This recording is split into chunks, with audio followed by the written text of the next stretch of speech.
ગામમાં જાવું તું ને ગાડી બગડી, પલક ખરાબ થઈ ગયો છે. મારા માણાને મોકલ્યો ગામમાં પલંગ લેવા, ગાડી તો હારી કરવી જ પડશે. યા ભલા દાદા પલંગ. હે આ હું લાવ્યો? એ પલંગ હું કામ લાવ્યો? તમે તો પલંગ લાવવાનું કીધું તું.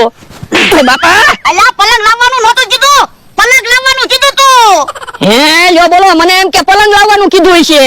તું ગામમાં ગયો ત્યારે હું શું કામ કરતો તો? એ ગાડી રિપેર કરતા થા. તો પછી પલંગ જ મગાવ્યો હોય ને. પણ મને એમ કે તમારે પલંગ ઉપર બેઠા બેઠા ગાડી રિપેર કરવી છે. કેવો માણસ છે, પલંગ મગાવ્યો તો પલંગ લઈને આવ્યો. પણ હવે કકડાટ શું કરો, હું ક્યાં નકામી વસ્તુ લાવ્યો. કાલ તમે કહેતા હતા તેને આપણે ખાટલો લાવવાનો છે. આ ખાટલો લાવવાનો છે, પલંગ નહીં. પલંગ ને ખાટલો બે હરખું જ કહેવાય ને.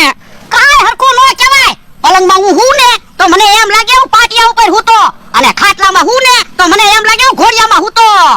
તો પણ એમ કયો ને, યો હું પલંગ પાછો દેતો આવું અને ઘોડિયું લેતો આવું.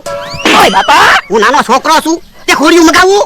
તો પણ હવે કકડાટ ન કરતા, હું પલંગમાં હોઈશ, તમે ખાટલામાં હોઈયો. પલંગ કેટલાનો લાવ્યો? એ 2300 રૂપિયાનો. હે પણ મેં તો તને 200 રૂપિયા આપ્યા હતા. એ હું બાકીમાં પલંગ લાવ્યો. હે તને બાકીમાં વસ્તુ જ મને આપી દે. પણ હું તમારું નામ દઈને પલંગ લાવ્યો. તમે 500 વીઘાના માલિક છો, તમારા નામે તો વસ્તુ બાકીમાં આપે જ છે ને. એ હાસુ. તો હવે કકડાટ ન કરતા, લાવો પલંગ. મને પલંગ રિપેર કરતા આવડે જ છે. એ હારું. યો બોલો, એને પલંગ રિપેર કરતા આવડે. પલંગ લેવા મોકલ્યો તો પલંગ લઈને આવ્યો. ભોળા દાદાના પૈસા બચાવવા છે. પલંગ હાથે રિપેર કરી નાખું તો પલંગના પૈસા બચે ને. મારો માણા જે દુકાનેથી પલંગ લાવ્યો ને ઈ દુકાને હવે કોઈ દી નથી જાવું, એટલે પલંગના પૈસા તો ન આપવા પડે. કેમ ભોળા એકલો ઉભો? એકલો ક્યાં ઉભો, 2 જણા તો સવી.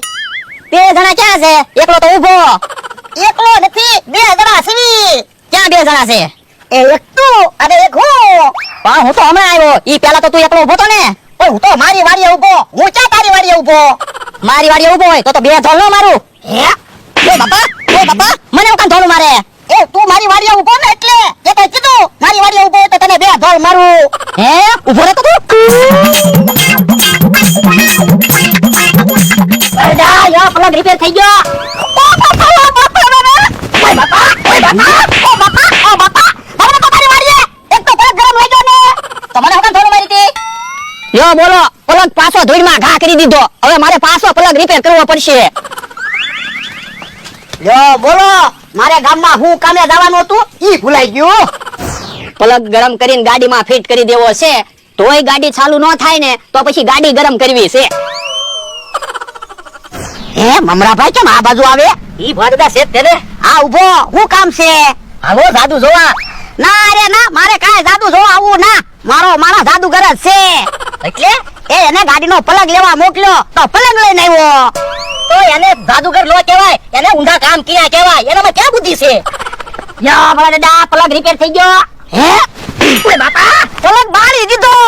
ભલે ને પ્લગ બળી ગયો, તમે જાદુ જોવા હાલો, જાદુગર તમને નવો પ્લગ બનાવી દે. હે મમરા ભાઈએ પ્લગ નું શું કામ કીધું છે? હવે ગામમાં નવો પ્લગ લેવા જવું પડશે.